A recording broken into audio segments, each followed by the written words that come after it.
We are live from Capitol Hill, the nation's capital, Washington, D.C. It is episode 36 of War Room Pandemic. It is Sunday, the 8th of March, the year of our Lord 2020, and this is episode 36. We're live on the John Fredericks Radio Network, on Salem Broadcasting throughout the nation, now on Dish Network, channel 219 on America's Voice.news, the streaming service of the Trump movement. Also now throughout the world on IRS, shortwave and medium wave radio. That's through nexus.org, reaching 250 million people, starting in northern Italy, Central Europe, Africa, South Asia, and China. And also live on G News, where they actually take time afterwards to put the subtitles in Mandarin and Cantonese so that everyone in China and mainland China and Hong Kong can see and hear our broadcast. So now we're actually global, and to talk about that in this hour of the show, we're going to go from Dallas, Texas, then talk about India with Dave Ramaswamy. We've got Mike Bowen down in Dallas.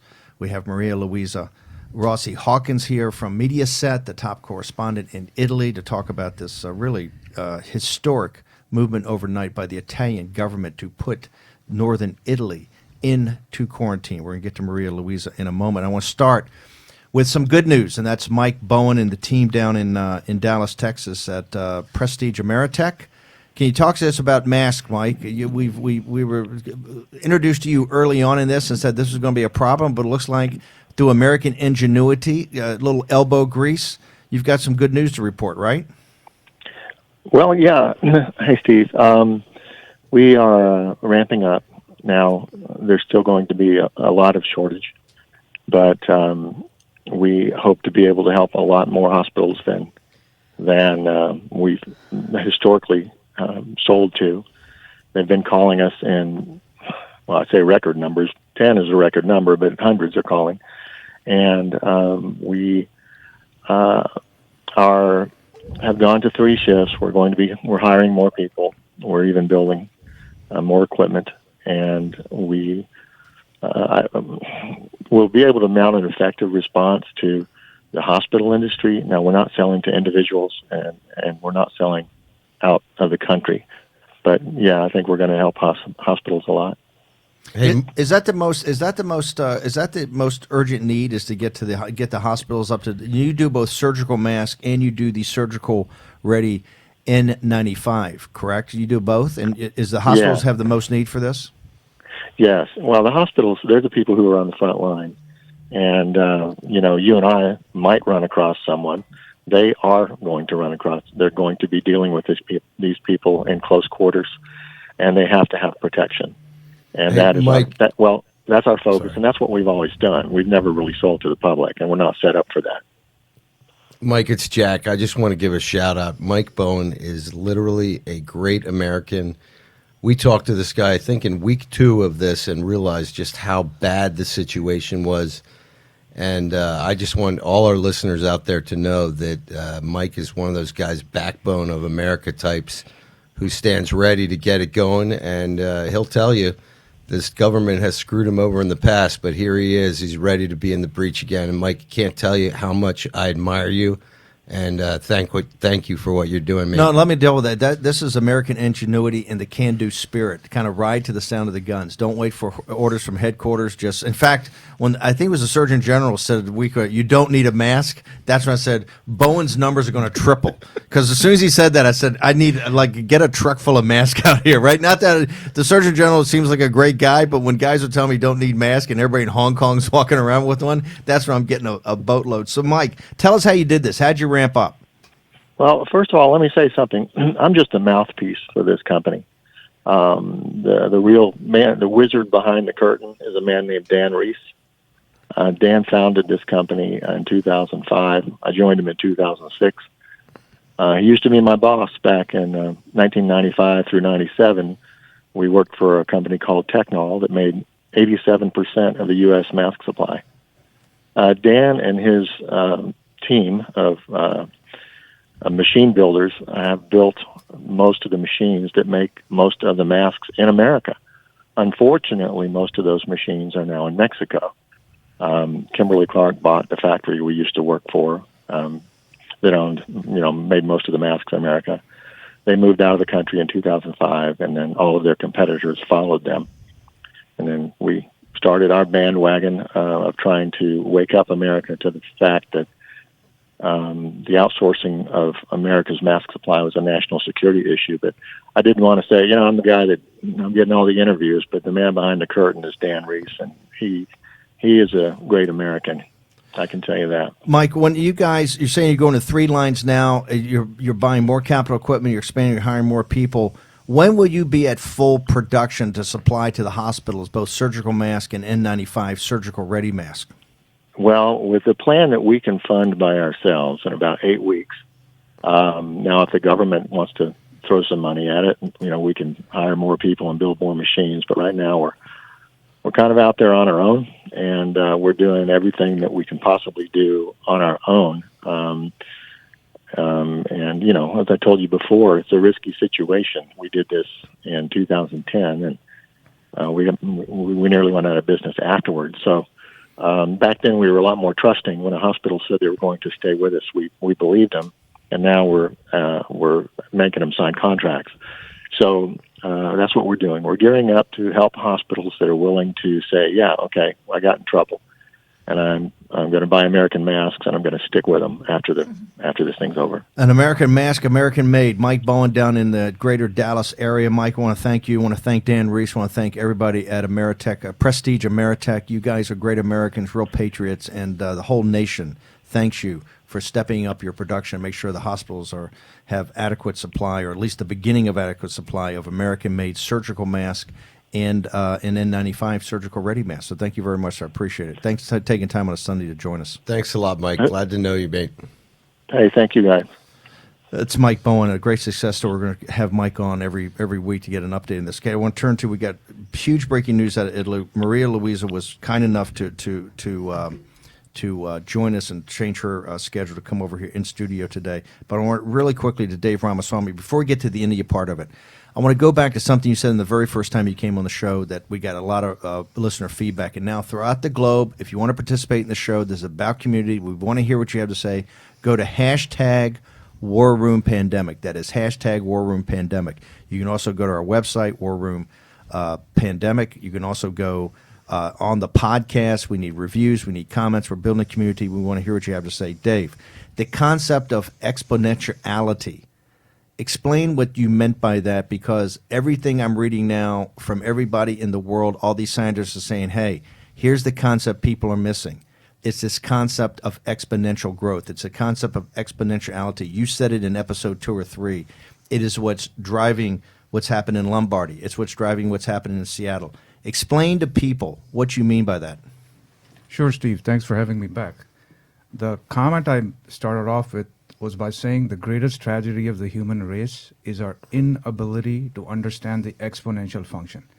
Many people have trouble with math. The joke is there are 3 kinds of people in the world: those who can understand math and those who can't. So if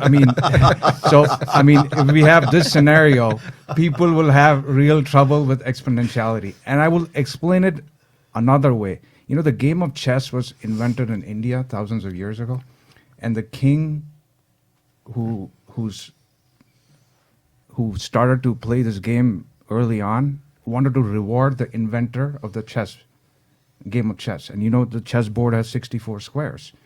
So the king said, I'm so happy, I'm ready to give you any gift you want. And the inventor said, in the first square of the chessboard, I want 1 grain of rice.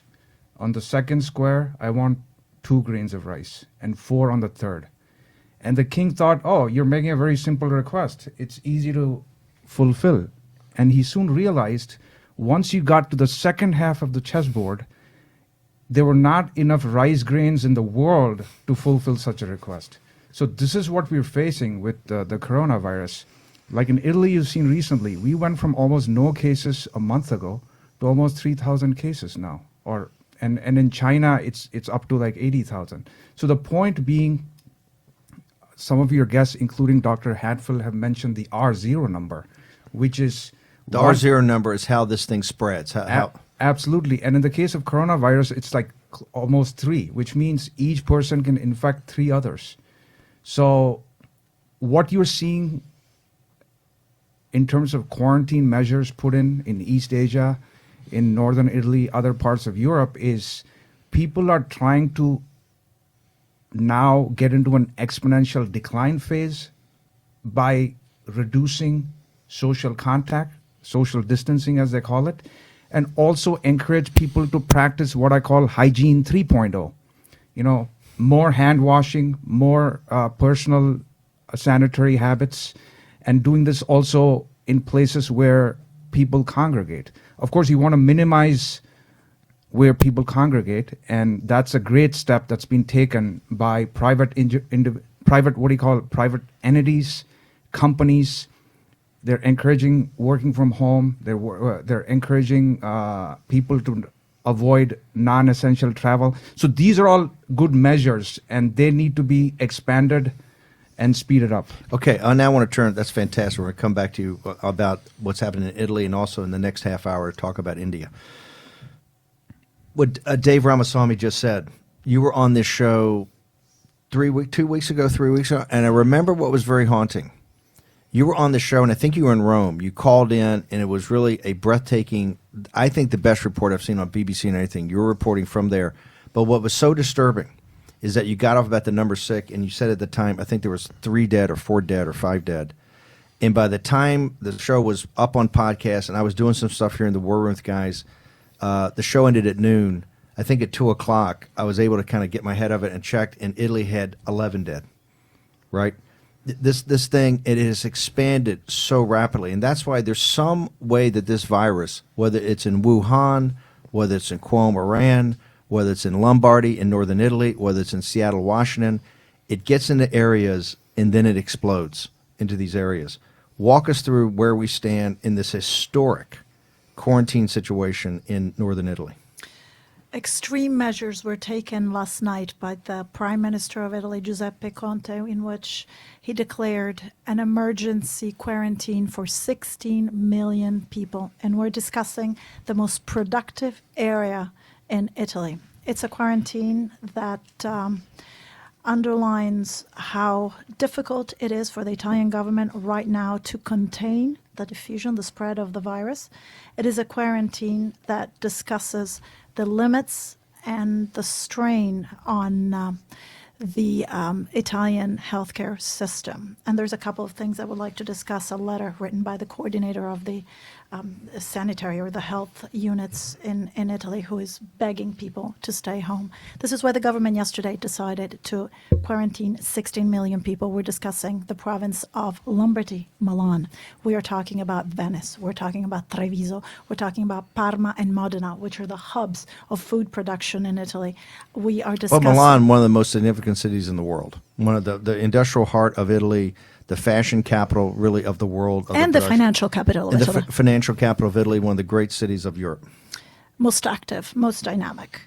Alessandria, Vercelli, Piedmont. So we're stretching an area that goes from Piedmont, so the confines of France, throughout Lombardy, onto Venice, the extreme east of the country, down to Urbino and Pesaro, and we're going down to the region of Marche, also very commercially active, where mass production of fashion goods is made.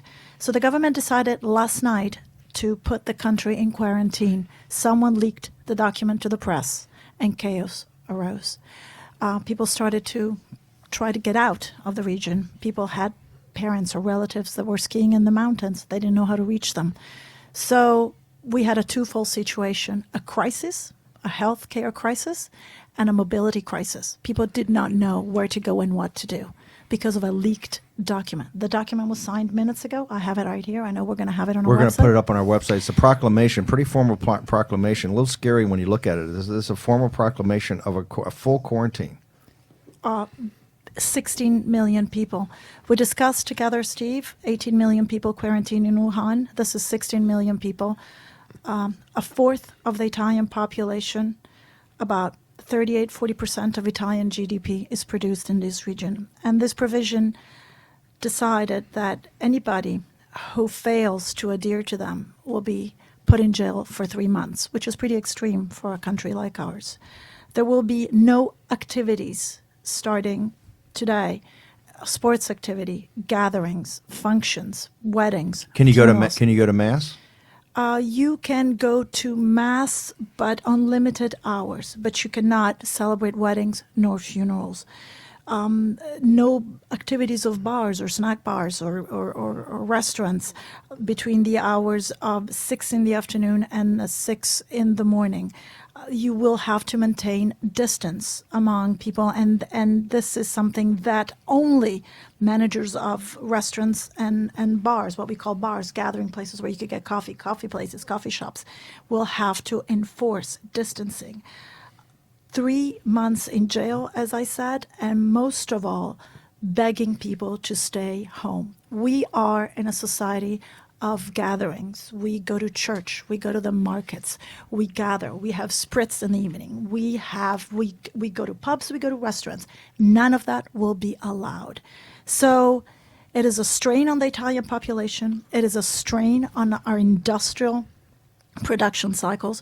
And if I can get on a more personal note, Steve, I've gotten calls last night from midnight to today about industrials in Italy, big industrial people that did not know how the situation was going to end.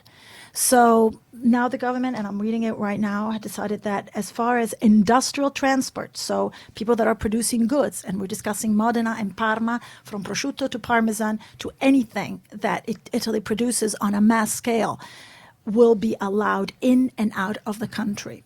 But other countries right now are discussing whether they're going to shut down the frontiers with Italy. So it's a quarantine within a quarantine.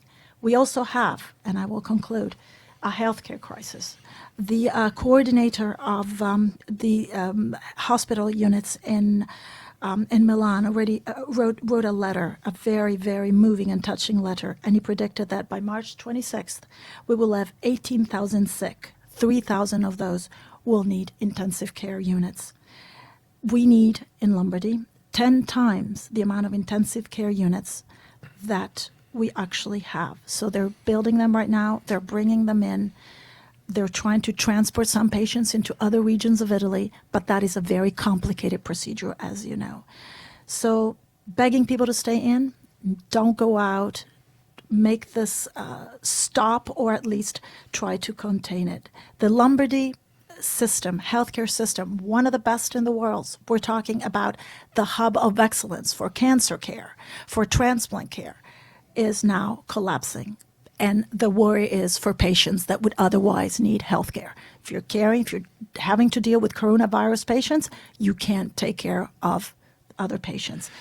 Since you first came on here, we've got a couple of minutes in this segment. We'll be back after the commercial break. But since you first came on here a couple of weeks ago, is there anything that the Italian government could have done as far as trying to contain this, that it would not metastasize to now explode? Dr. Hatfield and some of the scientists we talked to says, hey, once it's there, unless you go to extreme measures immediately, measures like today, that you can't contain it. Is there anything in your mind that they could have done early on with this thing was, in 40 or 50 people infected and 5 or 6 dead?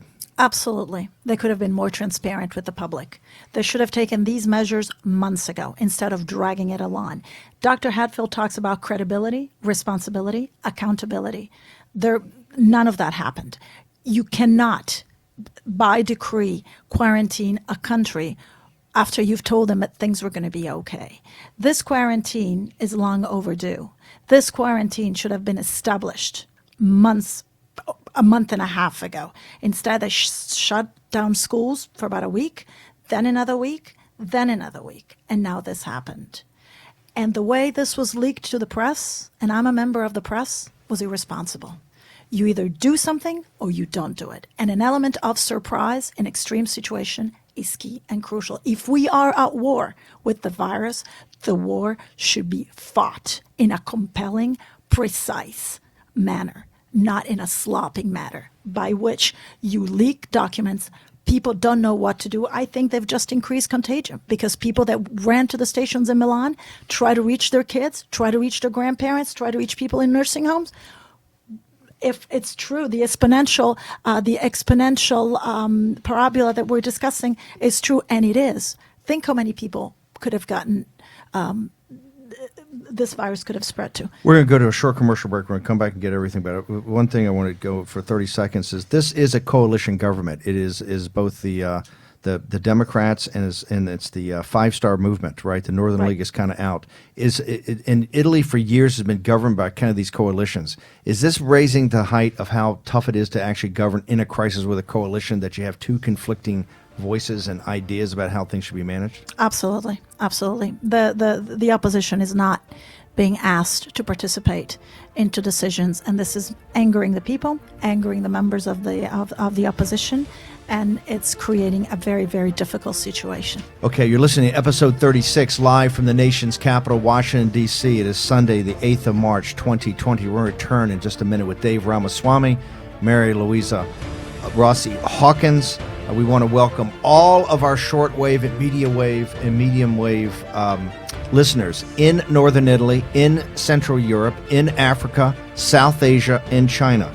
We're going to return with Jack Maxey, Stephen K. Bannon in just a moment. War Room Pandemic with Stephen K. Bannon. The epidemic is a demon, and we cannot let this demon hide. Here's your host, Stephen K. Bannon.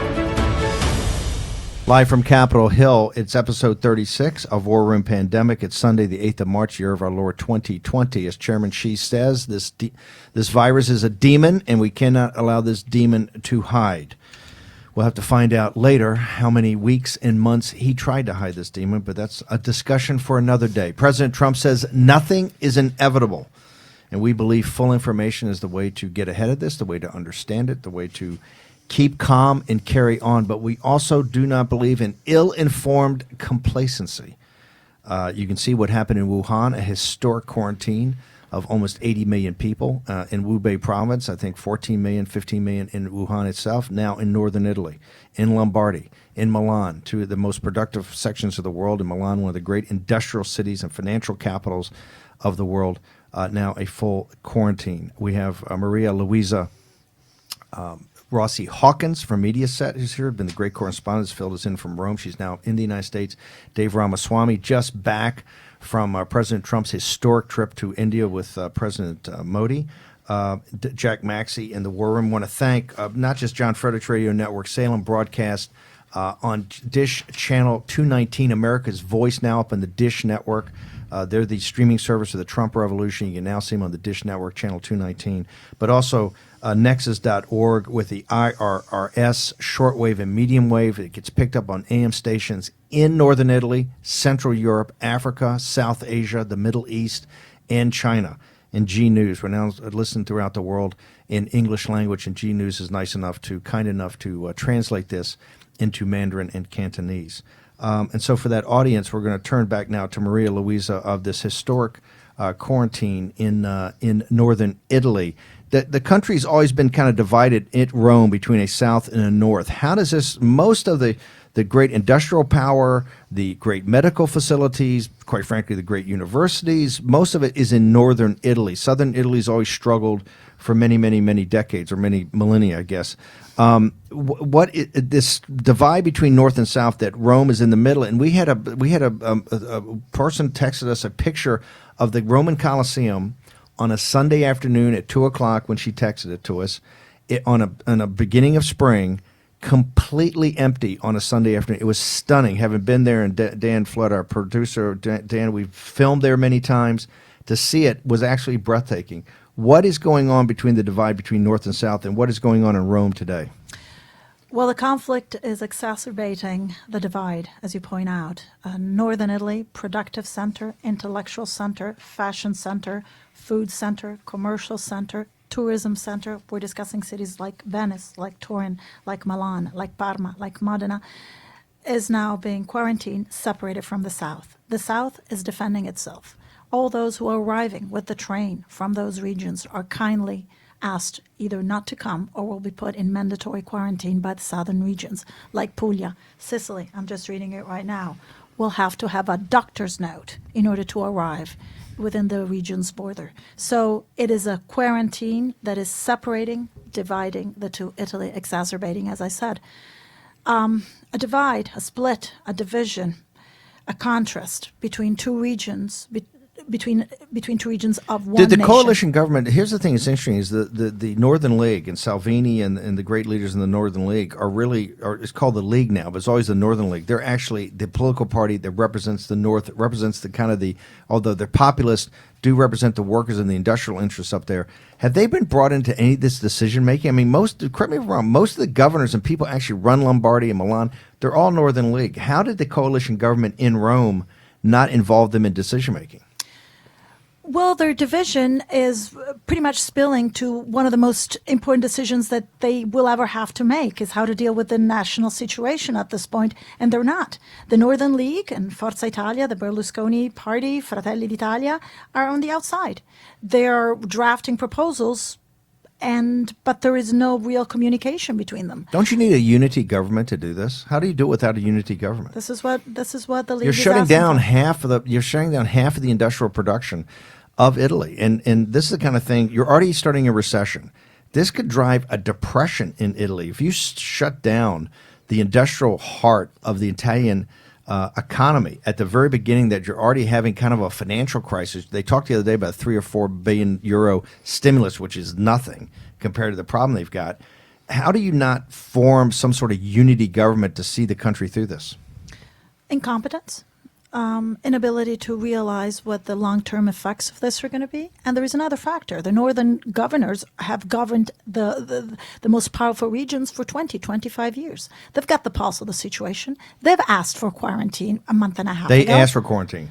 And they were laughed at. They were called racists. They were called incompetent. They were told that they were aggrandizing a situation that wasn't so dire. So now the same measurements that they were called on about a month and a half ago are being put into place. When it may be too late, at least to stop the containment. Okay. Also, the EU, the guys in Brussels, and Macron in France, and actually the other. There's been no shutting. I noticed there's no shutting of the borders. As least as I see it, Jack, there's no shutting of the borders between Italy and France right now. There are containment measures. Containment measures. Austria is looking into it. Some trains have been stopped. Direct trains and planes in and out of Austria.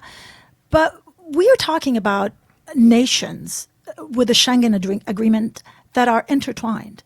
There is a free movement of people, of goods. I cannot believe, Steve, that the same situation that is happening in Italy is not happening in France with the shutting down of the Louvre, in Germany, where patient zero was found, in Holland.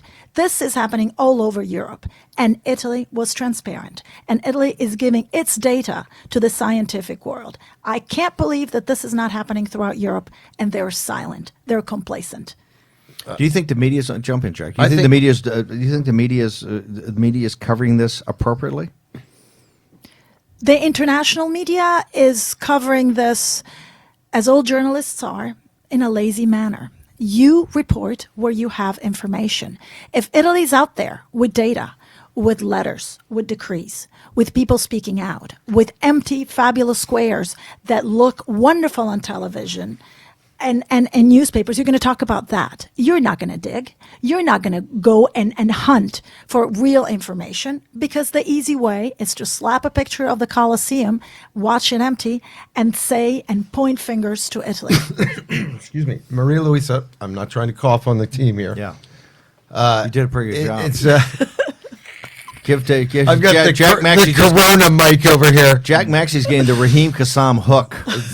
Tomorrow I'll be in a If you notice, Raheem went to over here. CPAC, got sick. He's been out in the flu. Not saying he's got it, but we'll report back in the test. Now Raheem is in the mumble tank. You know, it's so interesting that we're talking about Italy like this, and Italy has been getting this kind of blame for, an Italian visitor to Mexico or something like this. It's all nonsense.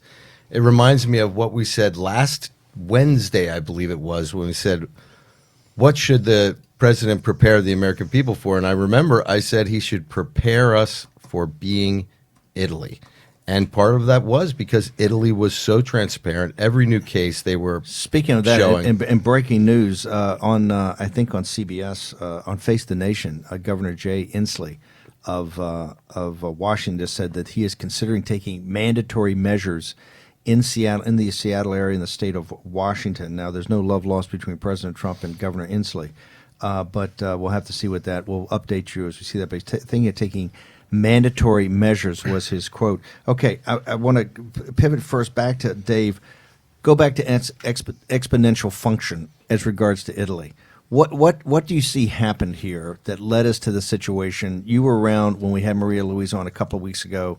You know, they had these kind of half measures, and the numbers were relatively low, right? But you could see them picking up. Describe, interlock the exponential function to now Italy's in a full quarantine. Yeah, sure, Steve. I mean, what Maria Luisa's points have reiterated is the battle between the centralists and the localists and regionalists. You had regional governors with a better pulse on what was happening in their regions wanting a quarantine, while the national government, who's distant from these centers, not wanting one. And I can see the political compulsions, you know, because, of course, shutting down an economy, shutting down like travel has huge multiplier effects on many sectors of the economy. The point I brought up earlier was health security is the key to national security. Health security underpins economic security. You can't have a healthy, vibrant economy with coughing, sick people in the ICU. So the need for steps early on, which should have been taken, and which weren't, and now the chickens are coming home to roost. Is that because there's a lot of argument here about the stock market and what was said about the stock market? Is that what happened in Italy? Were they concerned enough about the financial markets, about Brussels, and about the overall, you know, situation of the economy and getting things out the door? Like, see the Chinese kind of forcing people to go back to work at the tip of a bayonet right now. Was that the primary concern, you think, of the national government vis-a-vis the local guys said, hey, we want to go to quarantine earlier, versus the national government that were worried about how it looked to the world's economy? Probably, yes. I think there was no coordination among the European countries. The European Union pretty much was silent throughout the crisis. I think they were not sharing data. They were only sharing blame or pointing fingers. And I did not think that they grasped the gravity of the situation being so political as they are. The math question, the exponential question, the Schengen Agreement working not as a movement of good in people, but also of viruses spreading, was not even taken into consideration. It was a political decision, bad political decision made haphazardly, and now they have to go into severe, deep measures when it's too late. You know, it was at the New England Institute of Complex Study. Was it Joe Gordon? We're going to have him. Well, I want to get him on the show tomorrow. He said in the second episode of this show back in January that in complex systems, right, that you have to take draconian action up front, or you're going to have exponential problems on the back end. Okay, I want to before we pivot back to Dave about India, we can't leave you without talking about Rome. There's all kind of discussions. The Pope today on videotape, I think on a video screen, saying the prayers. The Angelus, I think this Wednesday is going to be on videotape. There's all this discussion that they really haven't come out and said he's been sick with the flu. They admit that, but they haven't come out and said whether he's actually passed a test or not.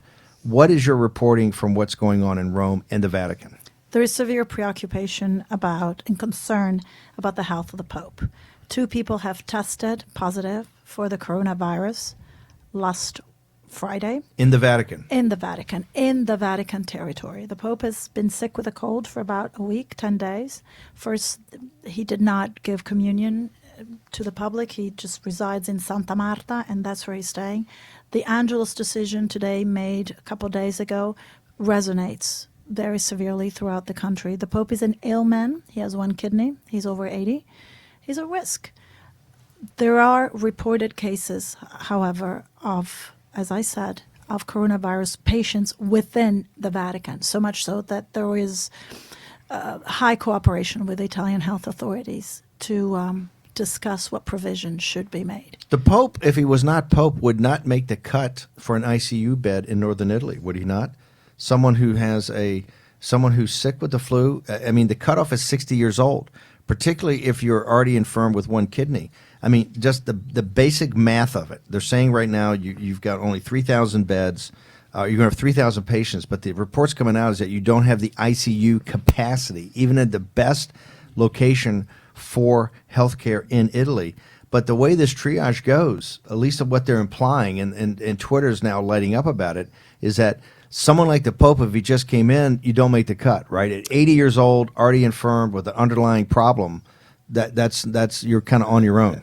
And I didn't know about the kidney, but he has, as a young boy, suffered tuberculosis, and he had one lobe of his lung removed at that time.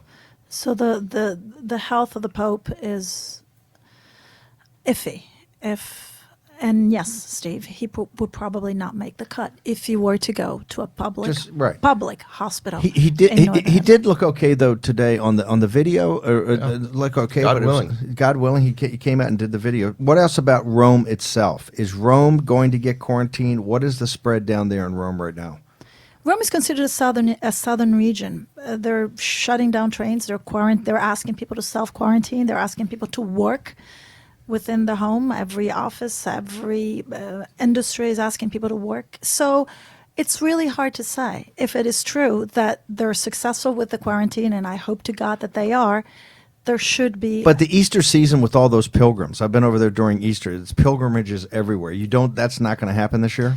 There are not going to be any pilgrims, Steve. The Vatican is shut down. There's no mess. The Pope's not getting out there in St. Peter's Square out that window blessing people. The Pope's inside with a televised Angelus and a televised prayer. Nobody's going to Mass. Everyone is asked, if they're over 60, to stay in the house. They're actually quarantining people to the extent to which they have certain hours to go out and shop, buy food. So it is not Rome as you have seen it. It is not Rome as you know it. Let's go to India. In India right now, what's the situation overall? And it's kind of surprising when you have Iran exploding, Italy exploding, Seattle, Washington exploding, obviously, and China still exploding. India seems to have control of this. Have they taken containment measures, or is it a testing issue?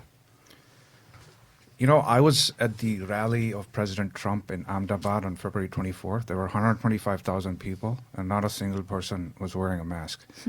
And about 10 days later, when I flew out, more people, at least in the military, the soldiers, the people protecting the airports and other critical facilities were wearing a mask. I mean, India, Steve, the hypothesis is, yes, officially there are about 39 cases. There's an issue of testing and scaling up. There are 19 centers deployed now, which can test people. It's very decentralized. And there are, in fact, 14 Italian tourists in northern India who were diagnosed with a coronavirus and have been put into a quarantine. And other parts of India where there have been a few cases of community spread, people have been isolated, put on watch. So that's a welcome development. But one conjecture which scientists both in India and around the world have put forward is India is a subtropical and tropical country. So most of the region is on those latitudes. And end of February, early March, we already have temperatures in the upper 80s, low 90s. So in centigrade, in the 30s, mid 30s centigrade. And if you look at the spread of viruses, sunlight is the best disinfectant. And this was President Trump's kind of gut check or earlier where he said, hey, if we make it through end of April, early May, I think we should be in the clear. And I think there's some kind of scientific rationale for that. Like viruses to spread require low temperatures and low humidity. And India is a country with high temperatures and high humidity. So that's kind of the saving grace. And if you look at the countries which have been most afflicted with cases, they've been in the northern temperate latitudes, in the midst of pollution, in the midst of winter. Either Wuhan with the pollution, or even Milan, northern Italy's got the pollution, the industrial pollution. Pollution and high density population, obviously, the generational living conditions. We are a society that interrelates within generations. Children who usually don't get corona, or they do transmit it, are picked up by their grandparents and give it to their parents. This kind of lifestyle does not occur in the United States for older people in nursing homes and younger people in campuses. We live together, and I think this is what facilitated the spread, and this is why putting the country in quarantine is a good decision done in a very, very, very miserable way. Yeah, good call, but tough execution. On on India, we had great ideas and possibilities of what could happen, but it looks like India's put export controls on a number of the generic drugs or things around generic drugs. We now know the precursors aren't made in India that you guys cut off. Where do we actually stand between India and the United States about what is agreed to be shipped over here and what's not agreed to be shipped over here? Well, if you look at the joint statement, Steve, that was released after President Trump met with Prime Minister Modi, one of the highlights in the joint statement was India and the U.S. agree to work together to ensure quality, safe generic drugs are available to both of their populations. Now, that's a great first step. I mean, I talked about building a biowall earlier on my earlier appearance, and the point being we need to create a supply chain which is local and regional. I mean, we need to bring back pharma manufacturing of critical ingredients and drugs back to America. And India needs to do the same. So it's a joint effort here that needs to happen. Back to, what came out of it. I talked to a couple of Indian pharma companies who have investments in America.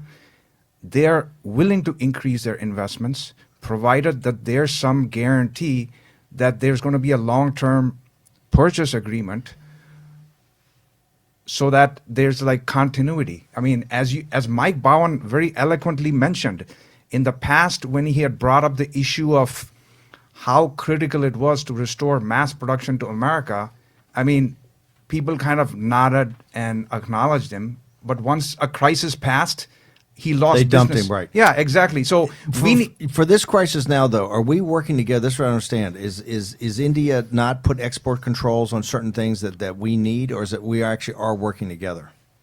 I think just like every country, like Germany, every country at this point at the political level, their first responsibility is to their own citizens. And this is not a racist issue it's a national security issue. You got to protect your own, while at the same time working with allies.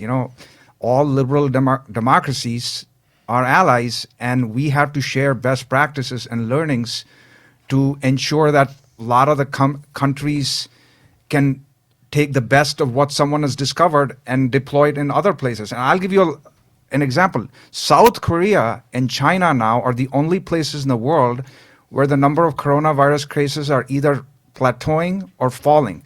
And China, as you know, implemented draconian measures which are completely unworkable in a liberal democracy. But the South Korean example is very illustrative. They instituted what I call drive-through diagnostics. They didn't wait for people to go to hospitals. They put workers in hazmat suits and had people tested. We're going to have to go to something like that. We've got to jump. I want to thank Maria Luisa Rossi Hawkins for a fabulous report on what just happened and to thank her for changing her schedule to come over here and be in studio today. Dave Ramaswamy, who is a fan favorite because all your discussions about math and how important it is to understand this. Okay, this has been a special edition of War Room Pandemic. Dave Ramaswamy, Stephen K. Bannon, Jack Maxey, Maria Luisa Rossi Hawkins. I want to thank you. I want to thank America's Voice.News and the John Frederick Radio Network making this possible. See you tomorrow at 10 a.m.